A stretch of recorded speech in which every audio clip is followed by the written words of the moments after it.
you actually want to sell something to somebody, you just need to ask them what their problems are.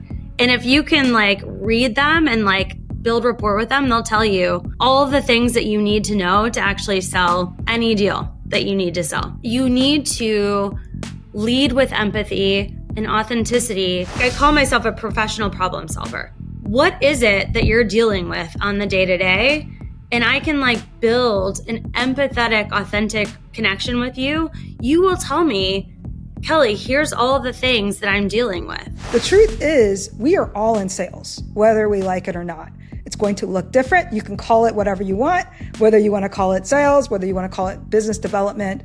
And then some of you even call it self-promotion, which feels really gross and yucky to a lot of us. Kelly, what's a brag buddy and how does this work for us? How do you brag about yourself? Anytime you do something good, because we're solopreneurs, we are doing things in a silo and it's lonely sometimes. When we do something good, it's hey, LaTonya, I did this. I signed a new client. It feels good. He's like, okay. He's like, I'm so happy to have 20 minutes with you. He's like, who are you and what do you do? Was not expecting to have that. I thought we were just going to have coffee. And it was the worst word vomit that I've ever had in my life.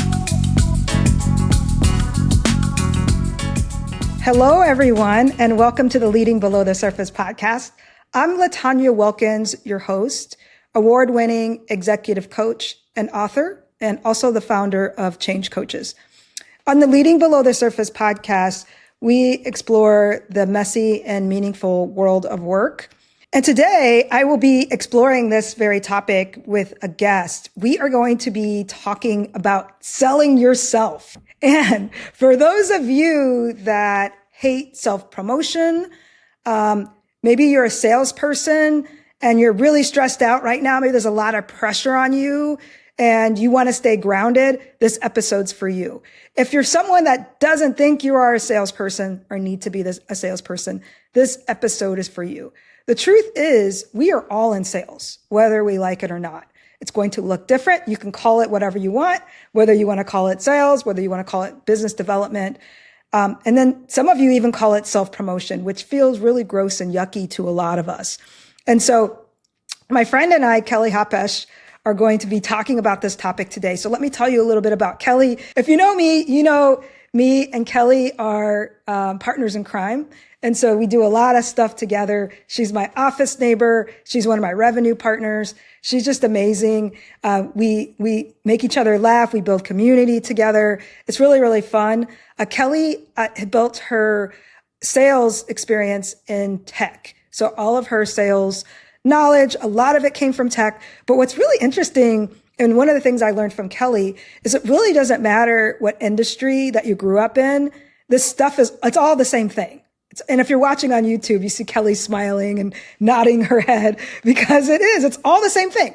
No matter if you're going to an event, you're selling yourself, if you're trying to get a new job, you're selling yourself, all the same thing. So Kelly, what did I miss in your introduction? We're always literally, we are always showing up and selling ourselves all the time. That's what we talk about. And I think it's how can we best show up for ourselves all the time? And we're selling ourselves all day, every day. And we don't want to be selling ourselves, but we have to. Mm-hmm. And that's where I feel I pushed you off the cliff. You did. And I'm you need to sell, you need to push yours, you need to sell yourself because you're amazing. And I think we need our people to tell ourselves to, tell our buddies to sell ourselves. And that's what we need to do. Yeah. So before we jump into all the other stuff that we're going to be talking about today, I wanted to, Kelly did definitely kind of push me off the cliff.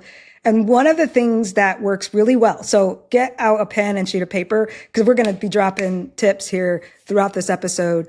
But one of the things that we learned together was to be brag buddies.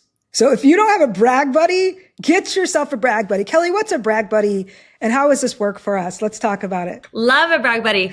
How do you brag about yourself? Anytime you do something good, it's because we're solopreneurs.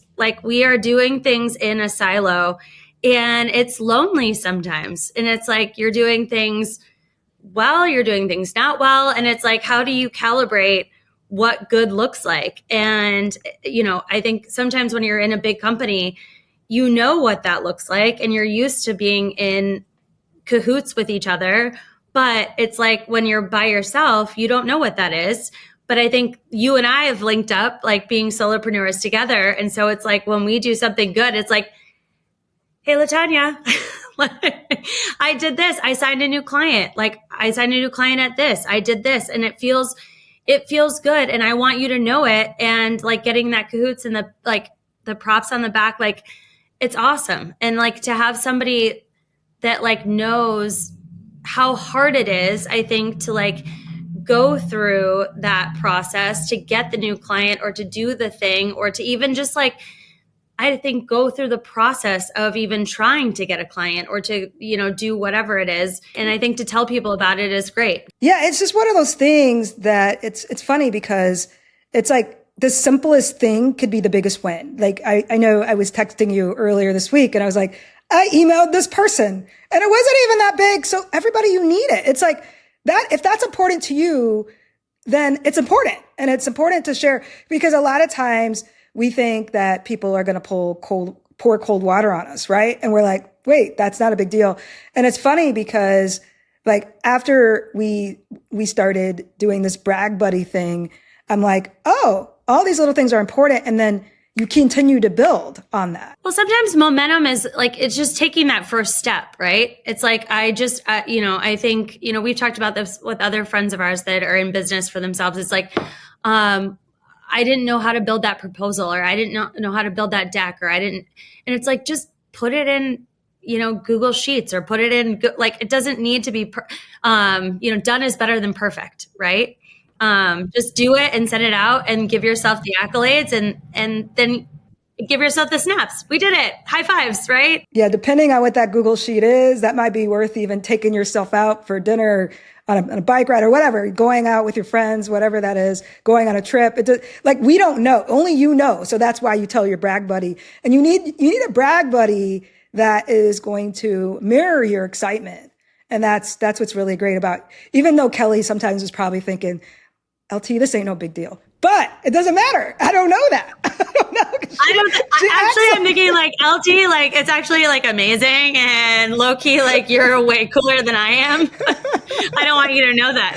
Yeah, right. So we're entrepreneurs. So people are like, yeah, of course you're going to need to sell, but let's talk a little bit about selling ourselves because I think people are thinking, of course you two need to sell yourselves. You're entrepreneurs. You're not going to eat if you don't sell yourselves. But what are some common misconceptions about selling yourself, especially just in everyday life? We all need to just get comfortable with what does selling ourselves look like? And I think it's just getting comfortable with what do we like about what we do well in the world and what do we want to do in the world? And I think like it's a constant evaluation of that. And I think like I'm lucky, you're lucky that we can do that for ourselves. Like we are entrepreneurs and sometimes like when you're working for a big company, you don't always get to like have that evaluation every single day. But when you have that evaluation of like, here's what I love about myself. Here's what I know that I do well.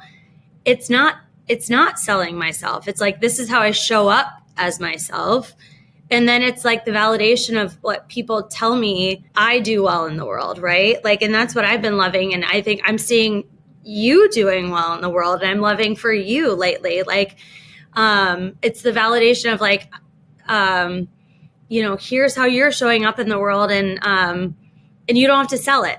Right. It's like, you're doing this, this, and this, and you're a dot connector and you're a strategist and you're this, that, and the other. And it's, and then the business kind of comes to you and it's like, it's almost like a manifestation. Right. And it kind of seems silly. And I know it's, a little woo-woo, but I think like when you're talking about like selling without selling, it's like what do you want to do? It's like what do I know that I do well and how do I put that out there? And then I put it out there and then it comes back to me, right? And so it's like clarity, I think, but it's really hard that's hard to come by. Yeah, I love what you're saying about that. That's such a good point that you're just being yourself. You're just using your gifts. You're sharing your gifts with others. And that's not necessarily selling. It's just living. It's just living in your purpose. And people see that. They feel that. You talk about it. I think when you dim your light, you're actually underselling. But when you're letting your light ignite, then you're just naturally selling yourself. And you commenting on me, and that's just something I naturally do now. It's like, I'm not selling, I'm just talking about some of the things I do. So that's like a positive experience, right? When I do that, when you talk about yourself, like I feel really good. I feel like I light up because I feel like I'm going to be helping someone solve a problem or helping someone make a connection. But let's talk about those cringy moments, because we've all had those. We had those splaining. We've had people steal our ideas. So what are some like cringy, like sales moments that we might want to avoid? What do those look like? Oh, I've had a million cringy moments. I mean, my favorite, and I'm gonna clip this and send it to him. So Fred Hoke, who's managing director of TechNexus, our office, I literally just had a meeting with him yesterday. I'm like, my favorite thing to talk about is, I'm like, my elevator pitch was terrible with you. And he's like, I actually have this with multiple people. I sat down with him and, he's like, okay. He's like, I'm so happy to have like 20 minutes with you. He's like, who are you and what do you do?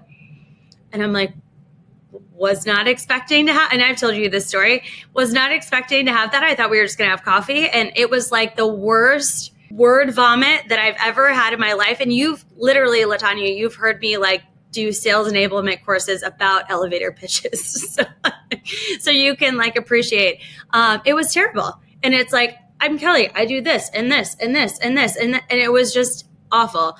So I think like my cringiest moments are like when I can't succinctly tell people who I am and what I do. But I think that that's really hard for people to do. And so that's what I like try to help like people like internalize is like, how do we, I don't want like people to go around like, like, oh, I'm pitching, but like you should be able to, in a couple of sentences, say, I'm Kelly and I do this, this, and this, and my impact is this, this, and this, right? Like we talked about this, right? Like a year and a half ago, right? Remember, like, I think on the rooftop of TechNexus, like I asked you, like, I'm LaTonya and I'm the CEO of Change Coaches and I do this, this, and this, right? Like we should all be able to do that. So like, those are my cringiest moments is like when I just word vomit, because the problem is when you're not succinct, people don't understand the impact. And like, that's the bummer is like, then they don't understand what it is that you do. No, and I love that because I've been doing a lot of alignment, like me and my team have been doing a lot of alignment around branding, around website, around how we talk about ourselves, positioning. And I totally hear you because it's like, well, and I think the other thing is like overwhelming people with options. Like I was realizing that it's like, okay, I can't say every single thing I do. Like, well, why burden people? Why burden people with that, right? It's not their problem, right? Yeah. And so it's like making them, and so how did that go when you had this word salad? Was he forgiving or what happened? Terrible. Yeah, no, terrible. I mean, we're still in the process. Like we just had a meeting yesterday and he's like, I still don't get it. He's like, give me 3 things. So I'm still in a process, like for myself, like just to be completely vulnerable and transparent. Like I'm still in the process of drilling down and you know this, like drilling down what it is that I do. It's like, I know that I bring value. I know what it is that I do, but how do I drill it down to like these 3 things and like show this return on investment and make it like really simple and like make it like very like clear. Like that's a really hard thing. And so, I mean, I think the best pitch I ever gave in my career was a couple of years ago. And it was like 6 slides and it was like almost nothing, but it took like 3 months to put together. Right. And it was like, it started here and then we got to here and we delivered it in 20 minutes to like the CEO and immediately he got it. And so I think like the succinctness is really challenging to get to. It is. It's funny because, just a tip for everybody, because it's funny because the teacher is usually not the best student. And I have the same thing too. Like, it's like when I'm coached, I'm like, what? How dare you? And I'm like, I do that to my clients. Right. But just a real quick tip, everybody. So ChatGPT, there's some prompts that I've used to help me with this. And it's not a one-time thing. Like I've been in full conversations with it about this, but it's got a lot of information. I have a lot of information on the internet, but there are 2 things I asked it. Number one is, how do I add value to people's lives? And it's so great because it's outside of me, and I'm not trying to get some language that doesn't work. Terrifying question. Right. But ask it, and you could put your LinkedIn profile in there and whatever. And the second thing I asked it, because I'm releasing a second edition of Leading Below the Surface in a paperback. But what are 10 ways that leading below the surface can help organizations?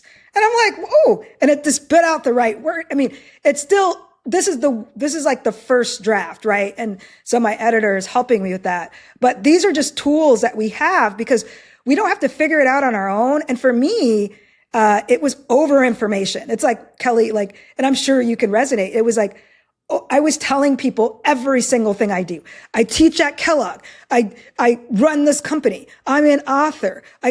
My book got awards. It was just too much. And they're like, well, what are you going to do for me? Especially as women, we're like, I do this.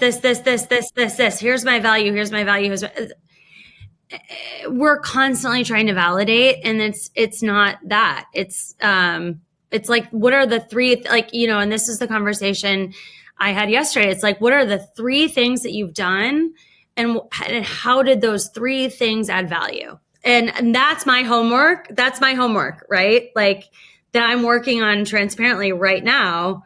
That's my girl math. I mean, whatever you want to call it right now that I'm doing.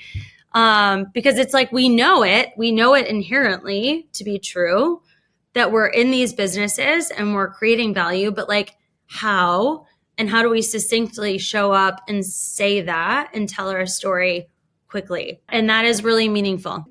Hey folks, I'm going to interrupt us, take a really quick break to tell you about 4 ways that we could support you individually or your organization this fall. First off, we could do coaching, whether it's one-on-one, short sprint, CEO coaching, or something for groups or teams. Speaking, you could book me for one of my impactful keynotes. I'm actually going to be releasing the second edition of Leading Below the Surface, so check out my new keynotes. Workshops, you can choose from pre-built workshops, or we could do a custom workshop, and then facilitation and listening. We have listening labs, offsites, listening sessions, all of these things to help you build a roadmap to build trust. So if one of these feels right, let's talk. You can head over to changecoaches.io and reach out to info@changecoaches.io to get a conversation started.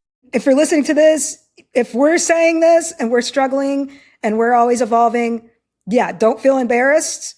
Again, those little wins are big.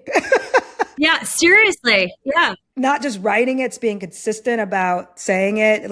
I have a lot of conferences coming up this fall, and that's some of the things I'm starting to work on that already. How does everything line up? How does a business card line up? How does everything line up? Because people like me, people like us, but if you can't tell them how you're going to add value to their business, then they're not going to hire you. And then I have all these friends, and I love having friends, but right. I don't need friends. Are great. Friends. I need friends that pay me. right. And nothing against I'll y'all. have friends that have a glass of wine with me. I'll take all of you. By the way, come on. But but the scale's got to be balanced, right? Correct. Yeah. We got to pay the bills. Right. Let's talk a little bit about empathy and curiosity and the role they play in sales. So, I talk a lot, I talk a lot about empathy and getting below the surface. So what does that have to do with sales? Is leading below the surface, is that too woo-woo for sales? What's up? That has everything to do with sales, literally everything. And I think the thing that frustrates me the most, LaTonya, is the fact that is so unrecognized, I think still to this day. And I think, I joke that I should probably not have been as successful in sales as I actually have been. But the only reason that I have been is that I can read people, right? And that people show up and tell them, I'm if you actually want to sell something to somebody, you just need to ask them what their problems are. And if you can read them and build rapport with them, they'll tell you all of the things that you need to know to actually sell any deal that you need to sell, right? But you need to lead with empathy and authenticity. If I go into a conversation with somebody and I have a client who has a product, and I have a customer that has a problem. Like I call myself a professional problem solver, right? It's like, what is it that you're dealing with on the day to day? And I can like build an empathetic, authentic connection with you. You will tell me, Kelly, here's all the things that I'm dealing with, right?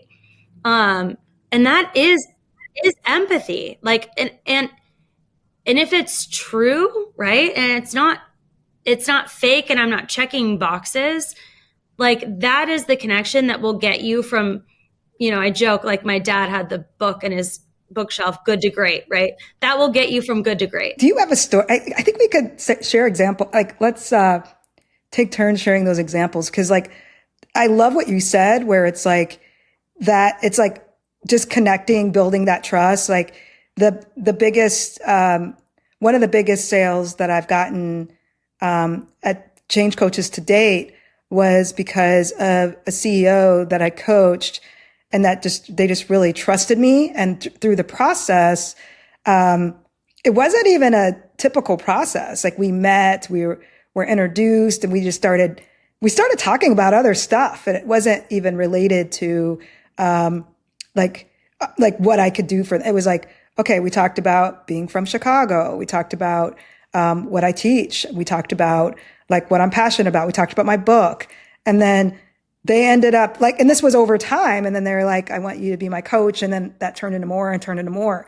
And so I'm not saying it always is like this, because you're going to get people like Fred that are like, hey, or let's give me the 3 things. But I think you have to be prepared for both, right? Like maybe let's talk about the selling below the surface, because there's traditional sales, right? That are going to be like people that are like, give me the 3 things, because they're not going to be as warm. But then there are the leads that you can, those leads get real deep, right? So any examples that you have of those? Well, I think you need to be able to read the room. Like I say, with the salespeople that I work with, I'm like, it's like the art, it's the art and the science, right? And you need to know when to lean in. It's like, sometimes it's the science, and it's like, you've got a business that has 10 locations, and you've got X amount of people, and you've got, this deficit, and you can put an X amount of number. Like sometimes it's just numbers, and like, that's it. And that's fine. And you can put, you can put a revenue number to it, and great. Like that's almost easier sometimes. Right. But other times, I've worked in startups where like we're solving like diversity problems, where it's like, we want more women in the workforce. And like, during COVID, I've been on Zoom calls with women where we've been like literally crying on Zoom calls together, where we're like, how do we create more space for women in the workforce? A really like, I call it like an evangelical, and I don't mean this in any way negatively. Like, it's like, how do we solve this problem to get more women, but that's still a sales problem, right? Like, it's like, how do we solve this systemic issue to get more women into the workforce? And we're working backwards, but that's still a discovery conversation. It's just not a numbers conversation. This is more an empathy conversation, right? And so it's like in sales, you sometimes need to be able to read both situations to understand sort of where to go with those. That's interesting that you're talking about that, and like empathy, and like women, getting more women in the process, some even crying. So I know we probably have some HR leaders listening. And so like based on that, because I'm hearing you talk about get more women in tech or more women in industries. And so do you have any thoughts on how HR can sell like initiatives, or they could advocate for employees? Like, are there any, like, would that be the science part, the art part, maybe a little bit of both? I mean, I have some thoughts on this because, I mean, I used to work at, I think HR folks, but it could be very mean girls, or mean people, I should say. So we have to make sure that we're advocating against this kind of stuff. So what are some things people can do? Because I know a lot of HR leaders, and I'm sure you do too, because you know a lot of fractional folks too. And so what do we do to like sell and advocate for a better future for our employees? It's really tough. I mean, I've sold in HR tech for almost 20 years. And so I think when you're looking at this space, it's, I think the biggest thing is know your buyer, right? And And I think when you're internal, it's like, that's your boss probably, right? And so are you painting the future? Are you painting a return on investment? Are you painting, like, what are you showing in terms of like what you're asking for? And that, because it's not always money, right? It's like, are you asking for time? Are you asking for, look at what you're asking for and look at what the return is. And I tell this, this, you've sat in the room with me with like other practitioners. Like, I'm like, unfortunately, in a perfect world, everyone would do the right thing because it's the right thing to do. But like, that's not the world we live in, right? And so it's like, we have to look at outcomes. And so I think it's like, who are we talking to and what do they care about? And it's like, what is their job, right? Like, is this the CEO? Is it the CFO? Is it the head of HR? Is it CHRO? Is it like, what is their next step too? Like, I joke, like, I've sold to a lot of CHROs or directors of HR. And I'm like, my goal is to get you promoted.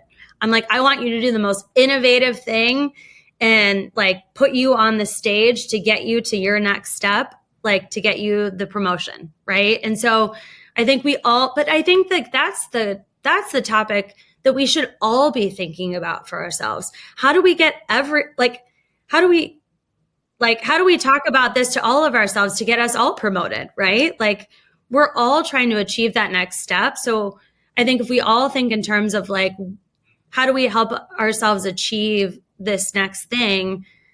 I think we would all be able to like get more done. And like, I was talking about this to a friend of mine the other day, and I'm like, I'm so happy to be back. Like, I'm back in Chicago recently from Michigan. And I'm like, I'm happy to be back in a big city because I'm like, I feel like we're all trading on equity. I give a little bit of time. I give a little bit of like, my network or whatever it is, but like, I get that back in return. And so I think if we're all thinking about that all the time, a little bit, and not thinking about that negatively, but thinking about it positively, right? Like, how do I give a little bit to you, but get a little bit of it back for me? We'll all be able to move our best interests forward positively and not negatively. When we're talking about like HR orgs, one of the things I really love that you said is that you have to know who you're talking to and what they want. Because like, do you think it's true that, and then like making sure that you're getting what you need out of it?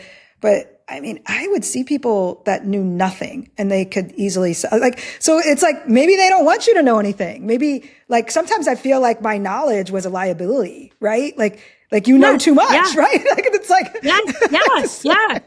is like, it's so true. Yeah. Well, and it's interesting. Like, so my husband, Charlie, oh, my Charlie, so he just started a new job after 14 years at a smaller company. And now he's in a huge organization. And he's like waffling through kind of like, what does good look like and where do I go? And, and it was, we were chatting on our drive home last night. And he's like, it was like such a compliment. Hopefully he'll never listen to this, but, he's like, I'm watching you do like what you do with your network. And he's like, that's what I'm doing now at this big company is like, just meet with people and ask questions to understand like what is expected of me, because no one's going to tell me at this big, huge company, nobody's going to tell me exactly what they want me to do, but I'm going to go out and ask, and then I'm going to know how to build the framework for what good looks like. Oh, that's amazing. Look at you getting these compliments. Who knows? He might listen to it because I might tell him to listen to it. I know. Well, maybe, he'll listen to you. He won't listen to me. I might be telling him to listen to it. This is an interesting, and so folks, we're going to move into politics here in a minute. So, but if you're enjoying this conversation, please pass it to a friend. Oh, business politics, organizational, no. We don't do any of that here. That's too much. That's like too much of a trigger for, I think, all of us. But, if you're liking this episode, please pass it to others, especially folks that feel like they feel hesitant to promote themselves. Please pass this on because you're going to make their day and they're going to be able to do this a lot better. They might even find themselves a brag buddy, so they can strengthen that muscle. Yeah. So I want to end on this question, and then we'll talk about how people can find you, what they can connect you on. And then maybe you could do your new pitch or even try it out for us at the end. God, it's going to be terrible. But okay. You didn't tell me to practice that. Okay, well, you can do whatever you want. You can tell people however you want. How do we use these concepts to navigate organizational politics? So I love what you were saying about Charlie. Like how is, and like, what if it doesn't feel like anything's working? So, and then we're talking about empathy, curiosity, some of these concepts, like what are brag buddies? Like what are some of these things that we could do to use? Because I know a lot of people that deal with politics, and especially now, a lot of folks are afraid of layoffs, downsizing. And so they really want to be on the right side of politics. So what are some things that, or does this even apply? So here's the thing. I haven't worked in a big company for a long time, but I think my MO is every time I go into a new company, I call it like my learning journey. Like, and I used to laugh, like, because I used to be on the other side, right? Where like I would be internal and people would hire consultants or whatever. And I'm like, this is silly. I'm like, they're hiring these consultants and like, why the heck are they talking to those people? They should talk to us. Like we're in the weeds. We're in the operations. We're the ones they should be talking to and like asking questions to. I call it like my listening journey or my learning journey. And so I always go in and I ask questions first. That is always my recommendation is if you are at a big company, a small company, whatever, observe before you speak. Like listen, see what the hierarchy is, see what like, this is coming from like the chattiest, I mean, you know me, yeah, I am the chattiest, loudest person in the room, but I will like, I can't remember who I told this to. Maybe it wasn't you, but like, I'm like, I know when I walk in the room, largely who everyone is, who they belong to, what their roles are, like know what you're dealing with, and then you know how to engage, right? And so like, know that, right? Do your homework, I guess is my biggest thing. To the best of your ability, right? Like we don't have a million hours in the day. Like I know we're all up to like, you know, but then I think use your strategic mindset on how to navigate, play the political game however you feel like you need to play the political game. Because we all have to play that game. You know, I just love everything you said because, like, you know, this is also, I did an episode, the previous episode focuses on how to listen and why it really matters. And I talk about the two types of below the surface listening, and P2B listening is one that you're observing. And it's so funny because we were told, and I mentioned this in the podcast, we were told, a lot of us were told early in our career, and I think this is terrible advice, but we were given terrible advice that we have to speak in every meeting. And I think a lot of people think, especially women think that means they have to say something, and they think they have to have an insight, and then they say something and it's not that valuable. But you can ask a question or make an observation. That's just as good. 1,000%. I was just telling this to somebody when I'm rolling off of a consulting gig right now. And I'm like, when you open something up to like, what do you think? People oftentimes think like, oh, I need to offer a differentiation on an opinion. And that can sometimes take your strategy 180 degrees the other way, and you don't want it to. So it's like, sometimes you don't need to open that up. It's like teaching people the ways in which to engage. Like, it's like, oh, here's the way we do things. Like, I joke. I'm like, I thought I was good at communication before I got married and before I started in sales. And then I realized I sucked at communication. So it's like, you learn like the ways that you need to handle these things, but it's like, it's very nuanced, and you need to be cautious because it's like, 2 sentences can take your go-to-market and your sales strategy off to the races after 3 or 4 months of very expensive work. And you don't want that to happen. Yeah, this is also important because sometimes it's just simple stuff, right? Like we overthink because we think we have to one up. And just because that annoying splainer is doing that doesn't mean you don't have to follow their lead. Right. And you don't need to give people the opening to be like, LaTonya, what do you think of like, and again, it's not like, LaTonya, I don't want you to have an opinion about this, but it's like, I don't need to if it's my business, right? Like to any, like, and I'm speaking specifically to startup, like tech startup people, like if it's my business and I've worked really hard to hone in on a strategy, I don't necessarily need to open it up to be like, what do you think about what we should do? Right? Because it's like, if I say that to you, you're going to be like, well, if they say that to me, they want my opinion, and I'm going to need to give an opinion that's different than what they're doing. Right? Because it's like, they want my advice. You know what I mean? Because it's like, because you want to offer like your take on the world, right? Which is normal. Like I would want to do the same thing. But it's like, you don't need that when you're a business. Like, and if it's like, if you know what you're doing is good, don't open it up to that. Just like, be like, this is what we're doing. And it's like, if someone knows they should deviate, like they will say it, right? But don't offer it. Like there's a difference between offering it and not offering it, I guess is what I'm saying. So what should they say instead? What do you think? Like, I don't have anything else to add, or this was great. This is what I noticed in today's discussion. Let me think about it. Like, are there any types of... So great feedback. So I would be like, LaTonya, like, here's our go-to-market strategy. This is what we're doing, period, end of sentence. And then it's like, if you think that if you very strongly feel that there's something different, you will say it. But we didn't open it up to you. Right. So, but sometimes people think they have to be like a contrarian to like contribute when they don't. It could just be like, oh, let me add. Yes, and like instead of. Yeah, it's like we don't always have to like open and add and change. It's like, because that's when you get like businesses that are like here and here and here. It's like sometimes businesses just need to like follow the course. And so I think it's just interesting to hear like the different opinions and how people add value. And yeah, this was a wonderful discussion. So Kelly, how can people find you and how can you add value to their lives? Here we go. So LinkedIn is probably the best place. So Kelly Hoppesch. I'm also on Instagram, also Kelly Hoppesch. Reach out to me. I work with startups. I work with founders. I am here to have conversations. If I can help you, I don't know, grow revenue, have a glass of wine, talk about the world's problems, like basically like, work with LaTonya and like, I don't know, like I'm here for it. You are a great community builder. People really like you. You're fun. You're easy to talk to. The community building could be at the top of your list, honestly, because I think you might undervalue that. And you're really, your sales stuff. So those are the big things.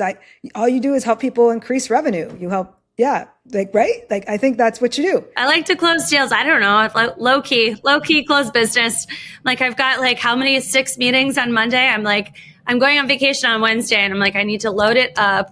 Yeah, it's fun for me. It's not like a sales thing though. It's a problem solving. I think like that's what I tell all the people I work with. We're not salespeople, we're professional problem solvers. So, well, thank you so much for joining me, Kelly. And folks, join us next time for our next podcast, which will be in a couple weeks. We'll see you then. Thank you for listening to the Leading Below the Surface podcast. If you enjoyed this episode, please take a moment to share it with someone who needs to hear it. And I'd love to connect with you. So follow me on LinkedIn at LaTonya Wilkins. And if something resonated, send me a note at info@changecoaches.io. I read these messages regularly. Thank you and see you next time.